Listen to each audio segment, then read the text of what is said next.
सत श्री अकाल प्यारे दोस्तों, प्यार भरी फतेह कोल करे एक बार फिर तो तुहाडा साडे चैनल में स्वागत है। तुसीं जुड़ गए तीर्थ वर्ल्ड दे नाल। तुहानूं सब नूं पता कि हुण ये हीट वेव्स चल रही ने, इन्नी गर्मी क्यों पै रही है, इस गर्मी के पिछे कारण की आ? जो टैंपरेचर 46 डिग्री प्लस हो गया, वो पिछे कारण की ने? मेरा वीर आ ध्रुव राठी, साडा वीर आ, यूट्यूबर आ, उन्हें बहुत सोहने तरीके ने समझाया कि जो ये 46-47 डिग्री टैंपरेचर आ ਉਹਦੇ ਪਿੱਛੇ ਕਾਰਨ ਕੀ ਨੇ। ਇਹ ਕਾਰਨ ਕੁਦਰਤੀ ਨੇ ਜਾਂ ਫਿਰ ਮਨੁੱਖ ਦੀ ਜੋ ਕੁਦਰਤ ਨਾਲ ਛੇੜਛਾੜ ਆ, ਉਹ ਵੀ ਇਸ ਦਾ ਬਹੁਤ ਵੱਡਾ ਕਾਰਨ ਆ। ਆਓ ਅਸੀਂ ਵੀਡੀਓ ਵਿੱਚ ਸੁਣਦੇ ਹਾਂ ਕਿ ਧਰੁਵ ਰਾਠੀ ਕੀ ਕਹਿੰਦਾ। ਹੱਥ ਜੋੜ ਕੇ ਬੇਨਤੀ ਹੈ ਕਿ ਵੀਡੀਓ ਧਿਆਨ ਨਾਲ ਦੇਖਿਓ, ਤੁਹਾਡੇ ਲਈ ਬਹੁਤ ਫਾਇਦੇ ਦੀ ਆ, ਤੁਹਾਡੇ ਕੰਮ ਵਾਲੀ ਵੀਡੀਓ ਆ। ਇਹ ਵੀਡੀਓ ਦੇ ਵਿੱਚ ਤੁਹਾਡੇ ਲਈ ਜਾਣਕਾਰੀਆਂ ਨੇ ਜੋ ਤੁਹਾਡੇ बहुत काम ਆਉਣਗੀਆਂ। आओ वीडियो देखो। नमस्कार दोस्तों, क्या आपको याद है आज से 2 साल पहले जब गर्मियों का मौसम आया था, साल 2022? इस आर्टिकल को देखिए, उसे हॉटेस्ट समर एवर करके पुकारा गया था। उस साल इतनी भयंकर गर्मी पड़ी थी इंडिया में कि 122 साल का रिकॉर्ड टूट गया था। लेकिन फिर आई 2023 की गर्मियां। 2023 में गर्मियों का मौसम इतना जलता हुआ गर्म था कि साइंटिस्ट ने कहा कि पिछले 2000 सालों की ये हॉटेस्ट समर थी धरती के नॉर्दर्न हेमिस्फीयर में। लेकिन फिर आते हैं हम साल 2024 पर। जनवरी 2024 हॉटेस्ट जनवरी एवर रिकॉर्डेड। फरवरी 2024 हॉटेस्ट फरवरी एवर रिकॉर्डेड। मार्च 2024 हॉटेस्ट मार्च एवर रिकॉर्डेड। अप्रैल 2024 हॉटेस्ट मंथ एवर रिकॉर्डेड। पिछले 11 महीने दोस्तों धरती पर रिकॉर्ड ब्रेकिंग रहे हैं गर्मी के मामले में। आज जिस तपती गर्मी को आप सह रहे हो ये नॉर्मल नहीं है और आप अकेले भी नहीं हो। पिछले महीने साउथ इंडिया में और पूरे ही साउथ ईस्ट एशिया में ऐसी रिकॉर्ड ब्रेकिंग हीट वेव देखी गई। वियतनाम, सिंगापुर, मलेशिया, इंडोनेशिया हर जगह ऐसे ही अनबेरेबल टेम्परेचर्स देखे गए। फिलीपींस में हीट इंडेक्स 53 डिग्री सेल्सियस तक क्रॉस कर गया था। उत्तराखंड में फॉरेस्ट फायर्स देखने को मिली। मई के पहले हफ्ते में ओडिशा, छत्तीसगढ़, मध्य प्रदेश और झारखंड में भी फॉरेस्ट फायर्स देखी गई। देश भर में हीट वेव्स की वार्निंग दी जा रही है, यहाँ तक कि केरला जैसी जगहों पर भी जहां आमतौर पर हीट वेव्स नहीं रिकॉर्ड होती। और अब नॉर्थ इंडिया में 46 डिग्री सेल्सियस से ज्यादा के टेम्परेचर्स देखे जा रहे हैं। एक सीधा कारण इस सब के पीछे है ग्लोबल वार्मिंग और क्लाइमेट चेंज। लेकिन क्या ये इकलौता कारण है? नहीं। आइए इस वीडियो में समझते हैं 2 और कारण जिसकी वजह से ये सब हो रहा है और लोकल लेवल पर क्या सॉल्यूशन है इसका। क्या कर सकते हैं हम सब इस गर्मी से बचने के लिए।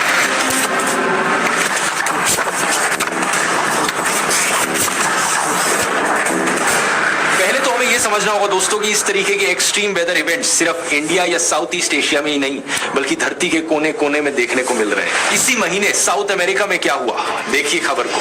At least 83 people are dead after days of heavy rain in southern Brazil and more than 100 are missing. Another 122,000 people have been displaced by floods.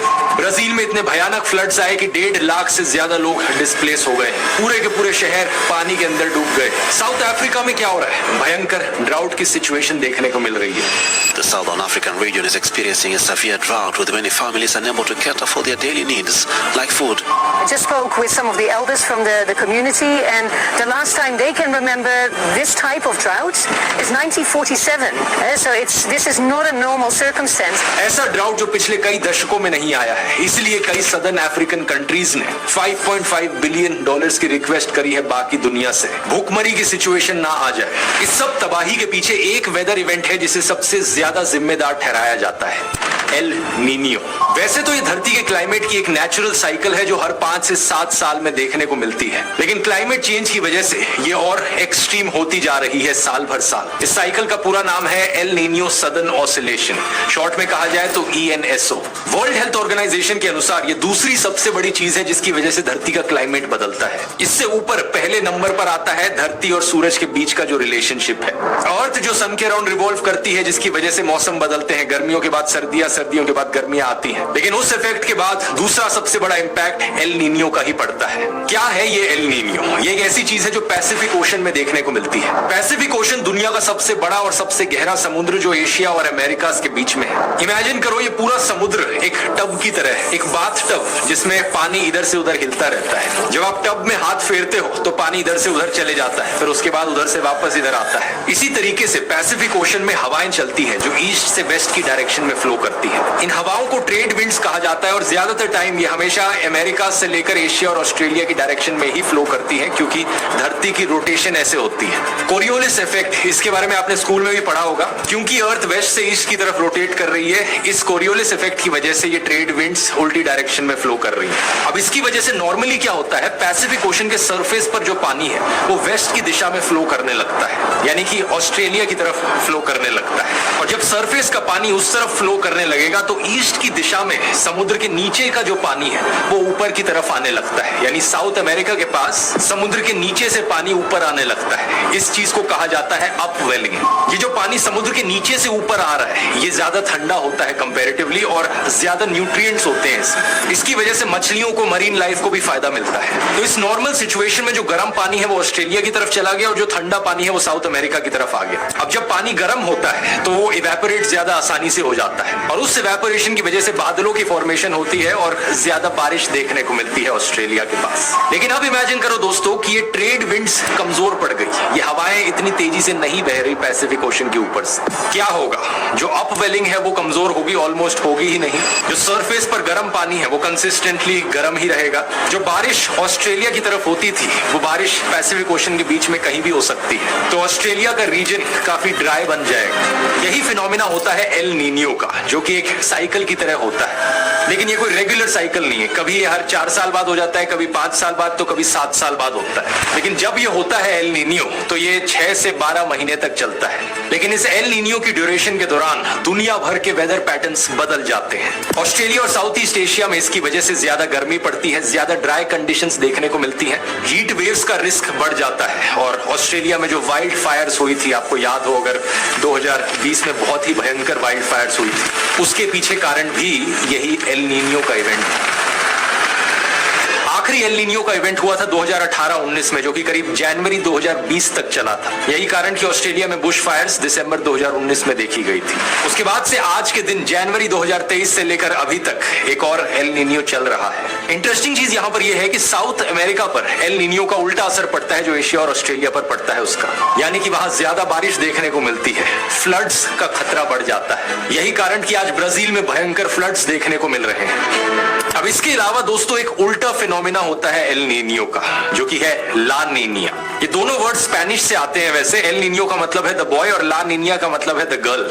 जो नॉर्मल कंडीशंस मैंने आपको बताई थी जो पैसिफिक ओशंस में होती है नॉर्मली, अगर वो एक्सट्रीम में चली जाए तो ला नीनिया का इफेक्ट देखने को मिलता है। इसका मतलब क्या हुआ, जो ट्रेड विंड्स चल रही है वेस्ट की डायरेक्शन में वो और स्ट्रांगली उस डायरेक्शन में चलने लगती है। इसकी वजह से और ठंडा पानी साउथ अमेरिका के पास आता है और गर्म पानी ऑस्ट्रेलिया के पास आता है और ज्यादा बारिश होने लगती है ला नीनिया के केस में ऑस्ट्रेलिया में। ला नीनिया के इवेंट्स यूजुअली ज्यादा लंबे चलते हैं, ये 1, 2, 3, 4 साल तक भी चल सकते हैं। 2018-19 के एल नीनियो के बाद जब ला नीनिया आया 2020-21 में, तो वो इतना एक्सट्रीम चला गया कि ऑस्ट्रेलिया में उसकी वजह से फ्लडिंग देखने को मिली। इतनी तेज बारिश हुई ऑस्ट्रेलिया में। मार्च 2021 की आप खबरें देख सकते हैं, फ्लड्स इन ऑस्ट्रेलिया।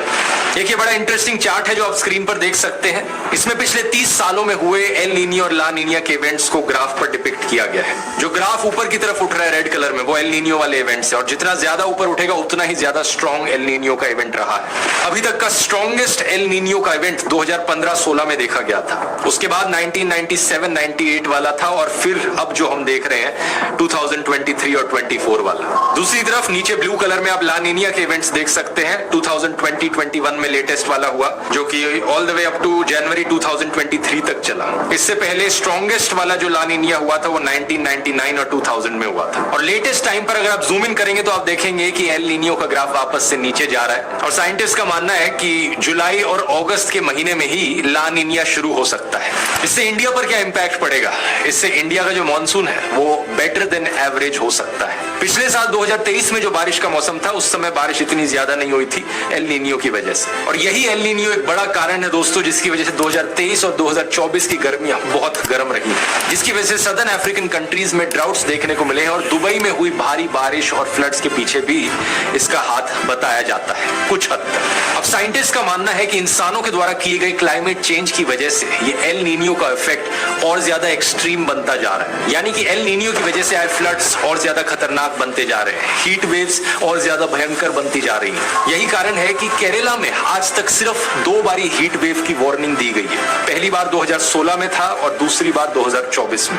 दोनों ही टाइम एक एल नीनियो चल रहा था। इंडियन मीटियोलॉजिकल डिपार्टमेंट का एक बेसिक क्राइटेरिया है हीट वेव को डिक्लेयर करने के लिए। ये कहते हैं अगर प्लेन्स में टेम्परेचर 40 डिग्री के ऊपर हो, कोस्टल एरियाज में टेम्परेचर 37 डिग्री के ऊपर हो और पहाड़ों में टेम्परेचर 30 डिग्री के ऊपर हो। इसके अलावा टेम्परेचर 2 कॉन्जिक्यूटिव डेज के लिए 4.5 डिग्री सेल्सियस अबव नॉर्मल रहे तो एक हीट वेव डिक्लेयर की जाएगी। और अगर ये 6.4 डिग्री सेल्सियस अबव नॉर्मल रहेगा 2 कॉन्जिक्यूटिव डेज के लिए तो एक सिवियर हीट वेव डिक्लेयर करी जाएगी। लेकिन अगर टेम्परेचर 45 डिग्री सेल्सियस के ऊपर क्रॉस करता है तो बिना और किसी कंडीशन के हीट वेव वैसे ही डिक्लेयर कर दी जाती है। अब ये तो हुई दोस्तों टेम्परेचर की बात, लेकिन अपने आप में टेम्परेचर को इतना ज्यादा यूजफुल मेट्रिक नहीं है। क्योंकि अगर आपने कभी नोटिस किया हो, मई के महीने में दिल्ली में 45 डिग्री का सेल्सियस टेम्परेचर टॉलरेट करना ज्यादा आसान है एज कंपेयर टू मुंबई में 38 डिग्री सेल्सियस का टेम्परेचर टॉलरेट करना। मुंबई में 38 डिग्री ज्यादा अनबेरेबल लगता है दिल्ली के 45 डिग्री के कंपैरिजन में। ऐसा क्यों है? ऐसा है ह्यूमिडिटी की वजह से। जितनी ज्यादा ह्यूमिडिटी होती है हवा में उतना मुश्किल होते जाता है। ह्यूमिडिटी होती क्या चीज है वैसे? रिलेटिव ह्यूमिडिटी का मतलब है कि हवा एक पर्टिकुलर टेम्परेचर पर कितना मॉइस्चर होल्ड कर सकती है। 100% रिलेटिव ह्यूमिडिटी का मतलब है कि एक सर्टेन टेम्परेचर पर हवा कंप्लीटली सैचुरेट हो चुकी है, जितना मॉइस्चर वो होल्ड कर सकती है उतना कर रही है, उससे ज्यादा नहीं कर पाएगी। देखो वीडियो ਤੁਹਾਡੇ ਬਹੁਤ ਕੰਮ ਦੀ ਆ, ਇੱਕ ਇੱਕ ਗੱਲ ਸਮਝਣੇ ਵਾਲੀ ਆ, ਸੋਚਣੇ ਵਾਲੀ ਆ ਕਿ ਟੈਂਪਰੇਚਰ ਜੋ ਅਪ ਹੋ ਰਿਹਾ ਇਹਦਾ ਕਾਰਨ ਕੀ ਆ। ਇਹਦੇ ਕਾਰਨ ਬਹੁਤ ਜ਼ਿਆਦਾ ਨੇ। ਇੱਕ ਵਾਰੀ ਵੀਡੀਓ ਸੁਣਿਓ ਫਿਰ ਆਪਾਂ ਅੱਗੇ ਡਿਸਕਸ ਕਰਦੇ ਹਾਂ।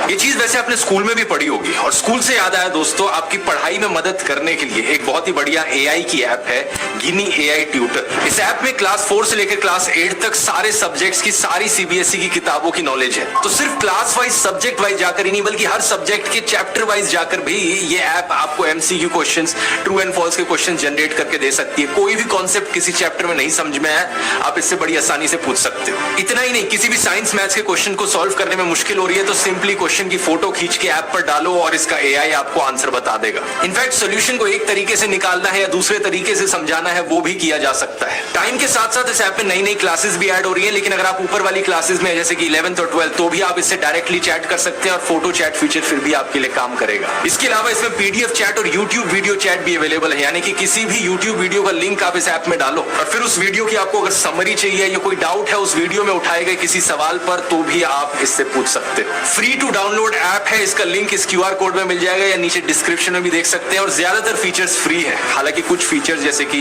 यूट्यूब वीडियो चैट और फोटो चैट फीचर्स पेड है। लेकिन चैट जीपीटी के कंपैरिजन में इसकी कॉस्ट आधी से भी कम है और परफॉर्मेंस वही चैट जीपीटी 4 लेवल की है। आप खुद जाकर ट्राई आउट करके देख सकते हैं। अब टॉपिक पर वापस आते हैं और बात यह है कि जितनी ज्यादा गर्म होती है हवा उतनी ही ज्यादा इसकी कैपेसिटी बढ़ जाती है मॉइस्चर होल्ड करने की। गर्म हवा में ज्यादा मॉइस्चर होल्ड किया जा सकता है एज कंपेयर टू ठंडी हवा में। इसका मतलब है कि अगर ठंडी हवा और गर्म हवा दोनों की रिलेटिव ह्यूमिडिटी 100% है, गर्म हवा में ज्यादा मॉइस्चर होगा और जितनी ज्यादा ह्यूमिडिटी बढ़ती है उतना ही मुश्किल होता जाता है हमारी बॉडी के लिए पसीनों को इवेपोरेट करना। और पसीने आना जैसा कि आप जानते हैं हमारी बॉडी का नंबर 1 तरीका है हमारे को ठंडा रखने का। अगर हवा में बहुत बहुत ज्यादा गर्मी है और बहुत बहुत ज्यादा ह्यूमिडिटी है तो हमें पसीने आ ही नहीं पाएंगे और हमारी बॉडी अपने आप को ठंडा रख ही नहीं पाएगी, यानी कि बहुत ही जानलेवा हो सकता है। इसी रीजन से टेम्परेचर और ह्यूमिडिटी दोनों को कंसीडर करना जरूरी है और एक मैट्रिक जो इन दोनों चीजों को साथ में कंसीडर करता है वो है हीट इंडेक्स। हीट इंडेक्स हमें बताता है कि एक्चुअली में जो गर्मी है बाहर वो कितनी गर्म फील हो रही है हमारी बॉडी को। फोन की वेदर ऐप पर आप अक्सर देखते होंगे मुंबई में जैसे टेम्परेचर लिख रखा है 31 डिग्रीज, लेकिन फील्स लाइक 37 डिग्री सेल्सियस। कुछ एप्स में इसे रियल फील करके लिखा जाता है। ये फील्स लाइक वाला इंडिकेटर हीट इंडेक्स से ही निकल कर आता है। इस चार्ट में आप देख सकते हैं अलग अलग टेम्परेचर्स के लेवल और अलग अलग रिलेटिव ह्यूमिडिटी और उनका कॉरस्पॉन्डिंग हीट इंडेक्स। अगर 35 डिग्री के टेम्परेचर पर 50% रिलेटिव ह्यूमिडिटी है तो आपको फील होएगा कि ये 41 डिग्री का टेम्परेचर हो जैसे, लेकिन इसी टेम्परेचर पर अगर 75% रिलेटिव ह्यूमिडिटी पहुंच जाती है तो फीलिंग आएगी 53 डिग्री सेल्सियस जितने खतरनाक टेम्परेचर की। और ये रेड कलर की कैटेगरी में आता है, यानी एक्सट्रीम डेंजर। इस हीट इंडेक्स पर आपको एक हीट स्ट्रोक या सन स्ट्रोक होने का बहुत ही हाई चांस है। और यही रीजन है कि फिलीपींस में जो अभी हीट वेव आई थी वो इतनी खतरनाक और जानलेवा क्यों थी, क्योंकि वहां पर हीट इंडेक्स 53 डिग्री सेल्सियस तक पहुंच गया था। जो लोग इस चीज को नहीं जानते वो शायद एक्चुअल टेम्परेचर को देखकर कहें कि अरे टेम्परेचर तो सिर्फ 40 या 41 ही दिखा रहा है, कोई इतनी भी ज्यादा गर्मी नहीं होगी। लेकिन हीट इंडेक्स पर यहां ध्यान देना बहुत जरूरी है, क्योंकि इवन 32 से लेकर 41 डिग्री का जो हीट इंडेक्स है उसमें भी आपको एक्सट्रीम कॉशन लेनी होती है। अगर आप धूप में ज्यादा टाइम बिताएंगे या फिर कोई फिजिकल एक्टिविटी करेंगे तो वहां भी पॉसिबल है कि आपको हीट स्ट्रोक हो जाए। ऐसे ही वो केसेस सुनने को मिलते हैं जहां पर लोग अपनी जान खो देते हैं गर्मी की वजह से, हीट वेव की वजह से। और यही रीजन है कि टेम्परेचर वाइज दिल्ली में गर्मी अभी ज्यादा है, लेकिन हीट इंडेक्स वाइज कितना बेरेबल है बाहर रहना, जून एंड में ये इनटॉलरेबल हो जाता है, क्योंकि तब बारिश का मौसम नजदीक होता है और ह्यूमिडिटी बढ़ जाती है हवा में। हालांकि आज हालत ऑलरेडी इतनी खराब हो गई है कि हीट इंडेक्स 50 डिग्री सेल्सियस पर टच कर रहा है दिल्ली में, और इस रिपोर्ट के अनुसार अगले कुछ दिनों में ये 56 डिग्री सेल्सियस तक भी पहुंच सकता है। अब इसके अलावा एक और इफेक्ट है जिसकी वजह से लोकल लेवल पर हीट वेव्स का इंपैक्ट कहीं ज्यादा बढ़ जाता है। एक ऐसा इफेक्ट जिसका सोल्यूशन कहीं ज्यादा आसान है और सारे इफेक्ट्स, ये है अर्बन हीट आइलैंड इफेक्ट। एक शहर के अंदर अलग अलग एरियाज में कुछ जगहें ज्यादा गर्म होती हैं, कुछ जगहें ज्यादा ठंडी होती हैं। ये चीज आपने भी नोटिस करी होगी, जहां ज्यादा पेड़ लगे होते हैं पार्क में या कहीं भी और, वहां का टेम्परेचर रिलेटिवली थोड़ा सा ज्यादा कंफर्टेबल रहता है बाकी एरियाज के कंपैरिजन में। और जिन एरियाज में सिर्फ बड़ी बड़ी बिल्डिंग है कंक्रीट की, ग्लास की लंबी लंबी बिल्डिंगें लगी हुई हैं, 8-8 लेन के हाईवेज बने हुए हैं, एसफॉल्ट बिछा हुआ है, ये जगहें कुछ ज्यादा ही गर्म रहती हैं। इन जगहों को अर्बन हीट आइलैंड्स कहा जाता है और एक बड़ा सिंपल रीजन है इसके पीछे। बिल्डिंगों में लगा हुआ ग्लास, बिल्डिंगों में लगा हुआ कंक्रीट, सड़कों पर बिछा हुआ एसफॉल्ट, ये सारी चीजें हीट को एब्जॉर्ब करती हैं, सनलाइट को एब्जॉर्ब करती हैं।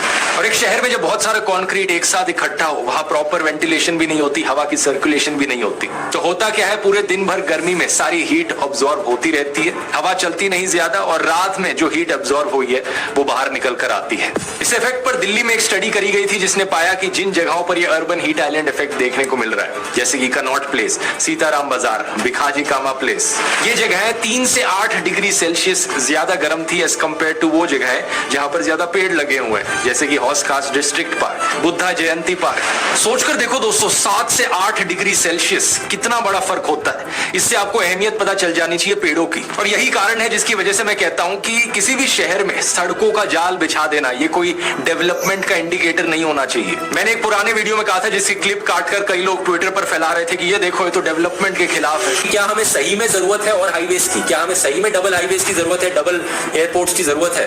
क्योंकि जो एग्जिस्टिंग अब हाईवेज बनाए जा रहे हैं उनके लिए कितने फॉरेस्ट काटे जा रहे हैं दोस्तों। कई ऐसे हाईवे हैं जिनको नेशनल पार्क्स के बीच में से निकाला जा रहा है, वाइल्ड लाइफ सेंचुरीज के बीच में से निकाला जा रहा है। शहरों के अंदर ये कंक्रीट और एसफॉल्ट बिछा देना, सड़कों को बड़ा करना, मेरी राय में डेवलपमेंट नहीं है। मेरी राय में डेवलपमेंट का मतलब है कि लोगों के लिए ढंग की वॉकेबल प्लेसेस बनाई जाए, ऐसे शहर बनाए जाए जहां बाहर का टेम्परेचर ज्यादा कंफर्टेबल हो, क्योंकि इतनी ग्रीनरी हो कि लोग चलकर जा सके कहीं पर भी।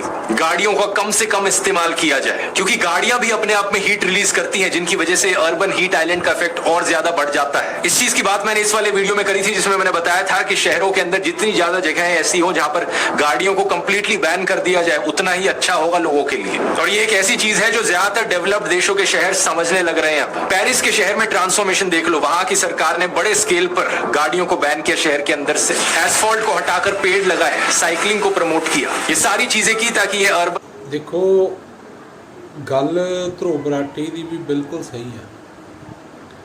ਹੁਣ ਵੱਧਦੇ ਟੈਂਪਰੇਚਰ ਦੇ ਪਿੱਛੇ ਕਾਰਨ ਕੀ ਨੇ? ਚਲੋ ਕੁਦਰਤੀ ਕਾਰਨ ਜੋ ਹੈਗੇ ਨੇ ਉਹ ਹੈਗੇ ਨਹੀਂ, ਪਰ ਇਸ ਦੇ ਪਿੱਛੇ ਸਭ ਤੋਂ ਵੱਡਾ ਕਾਰਨ ਹੈ ਸਾਡਾ ਕੁਦਰਤ ਨਾਲ ਛੇੜਛਾੜ ਕਰਨਾ।